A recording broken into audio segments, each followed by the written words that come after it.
ಅಷ್ಟೊತ್ತಾದರೂ ಅಂದರೆ 2 ಅವರ್ಸ್ ಆದರೂ ನೀವು ಕೂತಿದ್ರಿ. ಸೊ ಹೇಗಿತ್ತು ಅವ್ರು ಹಾಕೋ ಫೋರ್ಸು ಎಲ್ಲವೂ ಕೂಡ? ಅವರು ಕೂಡ ನಿಮಗೆ ಡಿಟರ್ಜೆಂಟ್ ಹಾಕಿದ್ರು.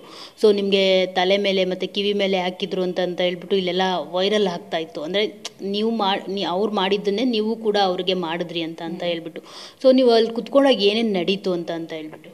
ನಾನು ಫಸ್ಟ್ ಆಫ್ ಆಲ್ ನಾನು ಕುತ್ಕೊಂಡಾಗ ಬರೀ ಟಾಸ್ಕ್ ಮಾಡಬೇಕು. ನನಗೆ ಮೂಗು ಮುಚ್ಕೊಬೇಕಿತ್ತು, ನನಗೆ ಕಣ್ಣು ಮುಚ್ಕೊಬೇಕಿತ್ತು ಮೇಯ್ನು. ನಾನು ಅದೆರಡು ಮುಚ್ಕೊಂಡಿದ್ದೆ. ಟಾರ್ಗೆಟ್ ಆಗ್ತಿದ್ದು ನನ್ನ ಬಾಯಿ, ಯಾಕಂದರೆ ಉಸಿರಾಡಬೇಕಾಗಿದೆ ನನ್ನ ಬಾಯಿಗೆ. ನಾನು ಯಾವಾಗ ಉಸಿರಾಡೋಕ್ಕೆ ಅಂತ ಬಾಯಿ ಓಪನ್ ಮಾಡ್ತಿದ್ದೆ ಆವಾಗ ನೀರು ಹೆಚ್ಚಕ್ಕೆ ಸ್ಟಾರ್ಟ್ ಆಗ್ತಾ ಇದ್ದಿದ್ದು. ಸೊ ನಂಗೆ ಅಂದ್ಕೊಂಡಿರಲಿಲ್ಲ ನಾನು ಕುತ್ಕೊತೀನಿ ಅಂತ. ಆ್ಯಕ್ಚುಲಿ ಮಧ್ಯದಲ್ಲಿ ವರ್ತೂರವ್ರು ಹೇಳೋಕ್ಕಿಂತ ಮುಂಚೆ ಯಾವಾಗ ಇವ್ರು ಸ್ವಲ್ಪ ನನಗೆ ಟಾರ್ಗೆಟ್ ಮಾಡೋಕ್ಕೆ ಸ್ಟಾರ್ಟ್ ಮಾಡಿದ್ರು ನಾನು ಅವಾಗಲೇ ಗಿವ್ ಅಪ್ ಮಾಡೋಣ ಅಂತ ಅಂದ್ಕೊಂಡಿದ್ದೆ. ಬಟ್ ಬ್ಯಾಕ್ಗ್ರೌಂಡಲ್ಲಿ ನನಗೆ ಇನ್ನೊಂದು ಜಗಳಗಳು ಕೇಳಿಸ್ತಾ ಇತ್ತು. ಏನೋ ಹೆಣ್ಣುಮಗಳು ಕೂತಿದ್ದೀರಾ ಅಂತ, ಹೆಣ್ಮಗಳನ್ನ ಕೂರಿಸಿದ್ಯಾ ನೀನು ಕೂತ್ಕೊಳ್ಳೋಕ್ಕಾಗಲ್ಲ ಅಂತೇನೋ ಕಮೆಂಟ್ ಅಂತ ಬಂತು. ಬಟ್ ನಾನು ಏನೂ ಕೇಳಿಸ್ಲಿಲ್ಲ, ನನಗೆ ಅದೇನು ಕೇಳಿಸ್ಕೊಂಡು ಇಲ್ಲ. ಟಾಸ್ಕಲ್ಲಿ ಸುಮ್ಮನೆ ಇದ್ದೆ ನಾನು. ಆ ಟೈಮಲ್ಲಿ ನನಗೆ ಅನ್ನಿಸ್ತು ಈ ಥರ ಮಾತು ಬಂದಾಗ, ಇಲ್ಲ ನಾನು ಇಲ್ಲಿ ಕುತ್ಕೊಳ್ಳೇಬೇಕು, ಇವಾಗ ಪ್ರೂವ್ ಮಾಡಲೇಬೇಕು, ಒಂದು ಹೆಣ್ಣುಮಗಳು ಕುತ್ಕೊಬೋದು ಅಂತ. ಅಷ್ಟು ಇದ್ದಿದ್ದೆಲ್ಲ 3 ಜನರು ಹುಡುಗರು, ಅದರಲ್ಲಿ ಒಬ್ಬರು ಎದ್ದೋಗಿದ್ರು. ನಾನು ಪ್ರೂವ್ ಮಾಡ್ಕೊಳ್ಳೋಕ್ಕೆ ಇದೊಂದೇ ಚಾನ್ಸು. ಬಿಕಾಸ್ ಆ ವೀಕ್ ನಾನು ನಾಮಿನೇಷನಲ್ಲಿ ಬೇರೆ ಇದ್ದೆ. ಆ್ಯಂಡ್ ನಾನು ಪ್ರೂವ್ ಮಾಡ್ಕೊಳ್ಳೋಕೆ ಇದೊಂದೇ ಚಾನ್ಸು ಇಂಡಿವಿಜುವಲ್ ಆಗಿ.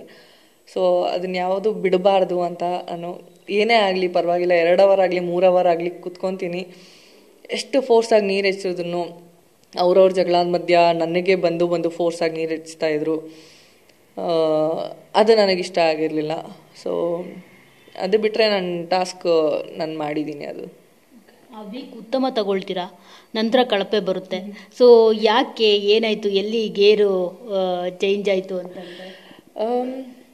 ನಾನು ಹೇಳ್ದಂಗೆ ನಾನು ಫಿಸಿಕಲ್ ಟಾಸ್ಕಲ್ಲಿ ಸ್ವಲ್ಪ ಎತ್ತಿದ ಕೈ. ಬಟ್ ಅದೇ ಜಗಳ ಅಂತೆಲ್ಲ ಬಂದಾಗ ಸ್ವಲ್ಪ ಅದೆಲ್ಲ ಮಾಡಿಬಿಡ್ತೀನಿ.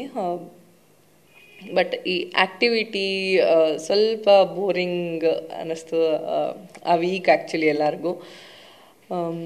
ಬಟ್ ಆರ್ಟಿಸ್ಟ್ಗಳು ತುಂಬ ಚೆನ್ನಾಗಿ ಮಾಡಿಬಿಡ್ಬೋದು. ಬಟ್ ನನಗೆ ಸ್ವಲ್ಪ ಕಷ್ಟ ಅನ್ನಿಸ್ತು, ನನಗೆ ಒಂದು ಮಗುವಾಗಿ ಇರೋದು. ಬಿಕಾಸ್ ನಾನು ಚಿಕ್ಕ ವಯಸ್ಸಲ್ಲಿ ನಾನು ಆ ಥರ ಇರಲಿಲ್ಲ. ಸೊ ಇಲ್ಲದೇ ಇರೋ ಥರ ಕ್ಯಾರೆಕ್ಟ್ರ್ ಒಂದು ಉಟ್ಕೊಳ್ಳೋದು ನನಗೆ ಅದು ಗೊತ್ತಿರಲಿಲ್ಲ ಹೇಗೆ ಮಾಡೋದು ಅಂತ. ಆರ್ಟಿಸ್ಟ್ಗಳಿಗೆ ಅವ್ರಿಗೆ ಆ್ಯಕ್ಟ್ ಮಾಡಿ ಅಭ್ಯಾಸ ಇರುತ್ತೆ ಮಕ್ಕಳು ಥರ, ಆ ಥರ. ಬಟ್ ನನಗೆ ಅಭ್ಯಾಸ ಇಲ್ಲ ಆ್ಯಂಡ್ ಆ ಥರ ಆ್ಯಕ್ಟ್ ಮಾಡೋಕ್ಕೂ ಬರಲ್ಲ. ನಾನು ಚಿಕ್ಕವಳಿದ್ದಾಗ ಹೇಗಿದ್ದೆ ಆ ಥರನೇ ಇದ್ದೆ, ಡಿಸಿಪ್ಲಿನಾಗಿ, ಹಾನೆಸ್ಟಾಗಿ, ಒಬಿಡಿಯೆಂಟಾಗಿ. ಅದೇ ತಪ್ಪಾಗೋಯ್ತು ಅಂತ ಅನ್ನಿಸ್ತು. ಯೂಶಲಿ ಎಲ್ಲ ಸ್ಕೂಲಲ್ಲಿ ಆ ಥರ ಇದ್ದರೆ ಒಳ್ಳೇದು, ಬಟ್ ಬಿಗ್ ಬಾಸ್ ಸ್ಕೂಲಲ್ಲಿ ಆ ಥರ ಇದ್ದರೆ ಕೆಟ್ಟದು. ಈಗ ಕಾರ್ತಿಕ್ ಮತ್ತು ಸಂಗೀತ ಮತ್ತು ಪ್ರತಾಪು ಕಣ್ಣಿಗೆ ಎಫೆಕ್ಟ್ ಆಗಿದೆ ಅಂತ ಹಾಸ್ಪಿಟಲ್ಗೆ ಹೋಗ್ತಾರೆ.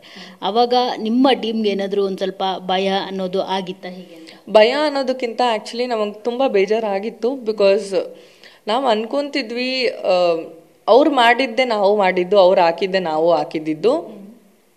ನಾವು ಸ್ಟ್ರಾಂಗ್ ಆಗಿದ್ದೀವಿ, ಅವ್ರಿಗೆ ಈ ಥರ ಆಯಿತು. ಸೊ ಏನೇ ಮಾಡಿದ್ರು ನಾವುಗಳು ಏಂತಕ್ಕೆ ವಿಲನ್ಗಳಾಗ್ತೀವಿ ಎಲ್ಲ ಟೈಮಲ್ಲೂ? ಅವ್ರು ಮಾಡೋದೇ ನಾವು ಮಾಡೋದು, ಅದೇ ರಿಯಾಕ್ಷನ್ನು, ಅವ್ರು ಕೊಡೋ ರಿಯಾಕ್ಷನ್ನೇ ಇಲ್ಲೂ ಇರುತ್ತೆ. ಬಟ್ ನಮಗೆ ಅನಿಸೋದು ತುಂಬ. ಬಟ್ 2-3 ದಿನ ಆದಮೇಲೆ ಅವ್ರು ಇನ್ನೂ ಬಂದಿಲ್ಲ ಅಂತ ಗೊತ್ತಾದಾಗ ಸ್ವಲ್ಪ ಭಯ ಆಗ್ತಿತ್ತು ನಮಗೆಲ್ಲ. ಲೈಕ್ ಒಂದು ಟೆನ್ಷನ್ ಇತ್ತು.